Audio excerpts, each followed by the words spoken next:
दोस्तों, कल सदन में भाजपा को उसके अपनों ने ही धोखा दे डाला, जबकि भाजपा के लिए कल का दिन बहुत ही ज्यादा महत्वपूर्ण था। जी हां दोस्तों, वो भी कड़ी चेतावनी के बावजूद 20 सांसदों ने सदन में अपनी उपस्थिति नहीं दिखाई, जिसे लेकर अब भाजपा सरकार बुरी तरह से फंस चुकी है।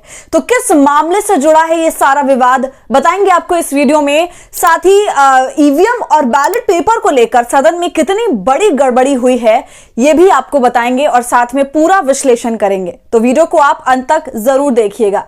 नमस्कार, आदाब, आप देख रहे हैं खबर अड्डा और मैं हूं आपके साथ सुम्बुलीरम। दोस्तों, अब ये सवाल खड़ा होता है कि क्या मोदी सरकार के पैरों तले जमीन खिसक गई, और ये जमीन खिसकाने का काम खुद उनके सांसदों ने किया। भाजपा के खुद के सांसद 20 सांसद वोटिंग के लिए नहीं पहुंचे, जबकि बीजेपी ने व्हिप जारी किया था। व्हिप जारी करने का मतलब यह है कि एक एक सांसद को पहुंचना ही होता है और एक एक सांसद पार्टी की लाइन के हिसाब से वोट करता है। लेकिन भाजपा के 20 सांसदों ने वोट नहीं किया और भाजपा 2/3 बहुमत तो छोड़ दीजिए, जरूरी बहुमत से भी पीछे रह गई। दोस्तों, ये सारा मामला वन नेशन वन इलेक्शन यानी एक देश एक चुनाव से जुड़ा है। और सबसे बड़ी बात यह है कि मोदी कैबिनेट के 3 बड़े मंत्री भी इस पर वोटिंग करने के लिए नहीं पहुंचे। आपको बता दूं, अगर कोई पार्टी व्हिप जारी कर दे तो उसके सभी सांसदों का पेश होना अनिवार्य हो जाता है, क्योंकि अगर एक सांसद की वजह से भी पार्टी बहुमत से पीछे हटती है तो यह आर पार का मामला हो जाता है। और अब देखिए, भाजपा इस पर आग बबूला हो गई है। मामला ही ऐसा है और इन सभी पर अब एक्शन की भी तैयारी में है। बीजेपी पार्टी ने इन 20 सांसदों को कारण बताओ नोटिस भी जारी कर दिया है और इसको लेकर के खबर भी मौजूद है। देखिए खबर में, देखिए क्या लिखा हुआ है। व्हिप के बावजूद लोकसभा में बीजेपी के 20 सांसद गायब, पार्टी ने भेजा नोटिस। एक और खबर देखिए, इसमें सांसदों के नाम भी बताए गए हैं। संसद के शीतकालीन सत्र के दौरान मंगलवार के केंद्रीय कानूनी मंत्री अर्जुन राम मेघवाल ने लोकसभा में one nation one election bill पेश किया।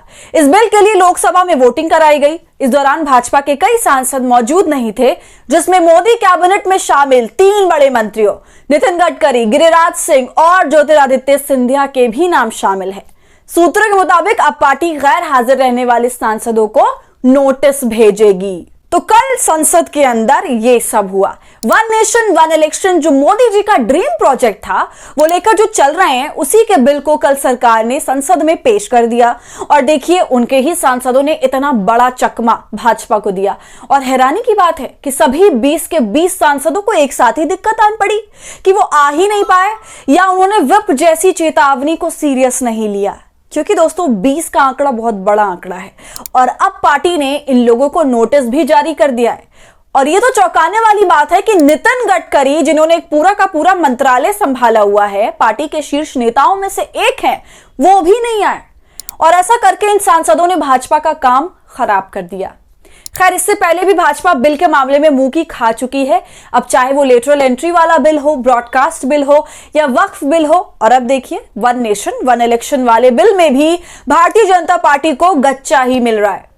पिछले 2 बिल यानी वक्फ और ये वन नेशन वन इलेक्शन दोनों जेपीसी में जा चुके हैं। जेपीसी यानी ज्वाइंट पार्लियामेंट कमेटी, संसदीय समिति। दोस्तों, जिन्हें नहीं पता मैं उन्हें बता दूं कि संसद में विधायी समेत अन्य मामलों के बहुत सारे कामकाज होते हैं। सभी मामलों पर गहराई से विचार करना संभव नहीं होता है। ऐसे में कई कार्यों को करने के लिए विशेष समितियों का गठन किया जाता है।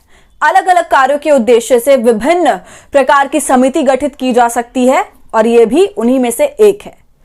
तो जब भारतीय जनता पार्टी की बहुमत साबित नहीं हो पाई और विपक्ष भारी तादाद में उपस्थित हो गया, तो यह बिल का मामला संसदीय समिति में चला गया। और अब देखिए, जो दूसरी सबसे बड़ी घटना हो गई वो ये कि जो सरकार, जो भारतीय जनता पार्टी लोगों से ये कहती है कि ईवीएम सुरक्षित है, ईवीएम से वोटिंग में कोई गड़बड़ नहीं है, वो भारतीय जनता पार्टी संसद के भीतर ईवीएम से नहीं बल्कि पर्ची से वोट डालते हुए नजर आए। तो देखा आपने बीजेपी का दोहरा चरित्र। इलेक्शन जब जीतना होता है, जब जनता की बारी आती है, तब ईवीएम पेश कर दिया जाता है, और जब इनकी अपनी बारी आई तो पर्ची से वोटिंग कराई गई।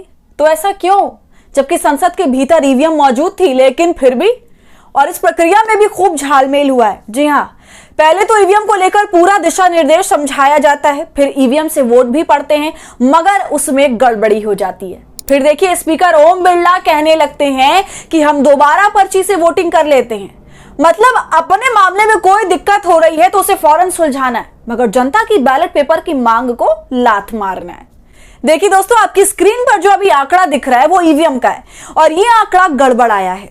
यस में 220 वोट पड़े हैं और ना में 139। तो सही गिनती नहीं करी है ईवीएम ने। ऐसा देखकर भाजपा बिल्कुल बौखला जाती है, क्योंकि बहुमत से दूर हो रही थी। सांसदों के होने के बावजूद फिर पर्ची वाला समाधान फौरन निकाल लिया जाता है। और अब जो फाइनल रिजल्ट आया वो देखिए और खुद मिलान कर लीजिए। सारा अंतर और गड़बड़ी आपको खुद ही समझ आ जाएगा। पहले आप ओम बिरला का फाइनल रिजल्ट उन्हीं के मुंह से सुन लीजिए। शुद्धि के अध्ययन दिन मत विभाजन परिणाम पक्ष में हाँ में 269, विपक्ष में 198।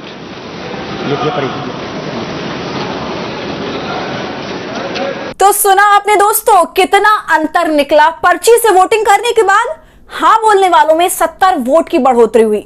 बहुमत प्रस्ताव के पक्ष में कुल वोट 269 हो गए। और देखिए, जो बिल का विरोध कर रहे थे उनकी संख्या जो पहले ईवीएम से 139 थी वो बढ़कर 198 हो गई। मतलब 50 वोटों की बढ़ोतरी हुई इसमें।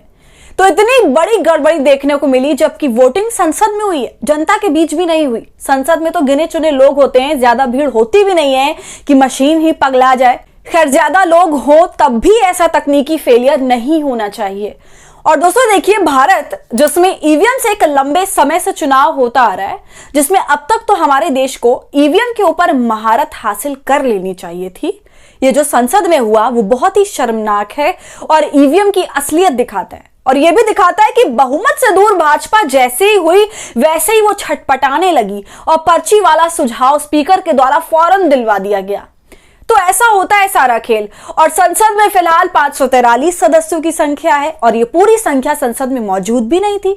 इनमें से 20 वैसे भी गायब थे और तब भी इतनी छोटी प्रक्रिया में भी चुनाव ईवीएम से सक्सेसफुली नहीं हो पाया। इसके अलावा इस बिल के इंट्रोडक्शन में जो सांसद नहीं आए, ये तो साफ दिखाता है कि भारतीय जनता पार्टी के भीतर भी किस तरीके की घमासान चालू है। और ईवीएम का हाल जो हमने देखा वो भी आपको समझ आ ही गया होगा कि कैसे संसद में सांसद अपने लिए तो पर्ची का इस्तेमाल कर लेते हैं, भारतीय जनता पार्टी पर्ची का इस्तेमाल कर लेती है और आपको थमा देती है ईवीएम। ईवीएम पर जब कोई विरोध करता है तब ये साफ नकारते हैं कि ईवीएम बहुत सही है, और जब यहां इनके लोग ईवीएम से वोट नहीं डाल पाते हैं तब ये लागू कर देते हैं कि पर्ची से दे दो, कोई बात नहीं। और फिर हमें देखने को क्या मिलता है? जमीन आसमान का अंतर। खैर, इतना सब कुछ होने के बावजूद भाजपा बहुमत इकट्ठा नहीं कर पाई, क्योंकि इसमें 2/3 की बहुमत चाहिए थी, जो कि नहीं हो पाया। और साथ में विरोध की आवाज भी इतनी तगड़ी थी इंडिया गठबंधन की, और अब यह मामला विचार विमर्श के लिए जेपीसी में डाल दिया गया है। तो दोस्तों, आज की वीडियो में बस इतना ही। आपका इस पूरे मामले पर क्या कहना है, आपकी राय क्या है, हमें कमेंट कर जरूर बताइए।